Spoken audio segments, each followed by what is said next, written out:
হ্যাঁ, চমৎকার একটি প্রশ্ন করেছেন। আসলে হয় কি অনেক সময় ব্যস্ততার কারণে আমরা অনেক বিষয় নিয়ে কথা বলতে পারি না। আম এটা খুবই সত্যি যে আমাকে সব প্রোগ্রামে দেখা যায় না এবং সব অ্যাওয়ার্ড প্রোগ্রামেও দেখা যায় না।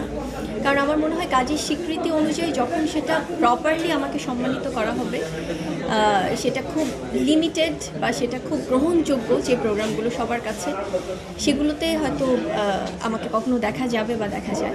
কিন্তু গণহারে যদি কখনো আমার ছবি, যেটা আপনি বলছিলেন, ছবি বা অ্যাওয়ার্ডের ওগুলোতে যদি ব্যবহার করা হয়, সেটা আমার মনে হয় অবশ্যই যোগাযোগ করে নেওয়া উচিত। অনেক সময় আমারও চোখে পড়ে না, যেটা হয়তো বা আমার কাছের যারা বা আমার যারা ভাই ব্রাদার আছেন সাংবাদিকরা, তারা হয়তো পাঠাচ্ছে যে আপু ভেবেছি আপনি আসবেন, বাট আপনি তো আসেননি।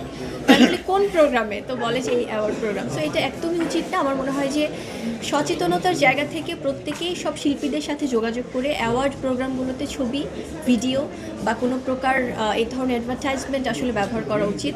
কারণ আমার মনে হয় যে সেটা একদিক থেকে কিন্তু একটা প্রতারণা। সো এটা কারোই করা উচিত না। সব কিছু জেনে ইনফর্ম করে দেন আসলে এটা ব্যবহার করা উচিত। আজকে দেখছিলাম আপনারা যাদেরকে সিলেক্ট করেছেন, সেই সিলেক্ট করার ক্ষেত্রে মোটামুটি বলা যায় যে এখানকার সবচেয়ে যোগ্যদেরই সিলেক্ট করেছেন। কতটুকু মানে বেগ পোহাতে হয়েছে যে কাকে রেখে কাকে উইনার করি? খুব একটা বেগ পোহাতে হয়নি ভাইয়া, টু বি অনেস্ট। কারণ আমরা যখন কিছু কিছু স্পেসিফিক বিষয় তো আসলে আমরা খেয়াল করেছি, যারা পারফর্ম ভালো করেছে, যাদের লুকস ওয়াইজ, যাদের কনফিডেন্স, যাদের ট্যালেন্ট, শুধুমাত্র লুক আর পারফরমেন্স দিয়েও তো অনেক সময় আসলে হয়তো বা ইন্ডাস্ট্রিতে টিকে থাকাটা একটু কঠিন।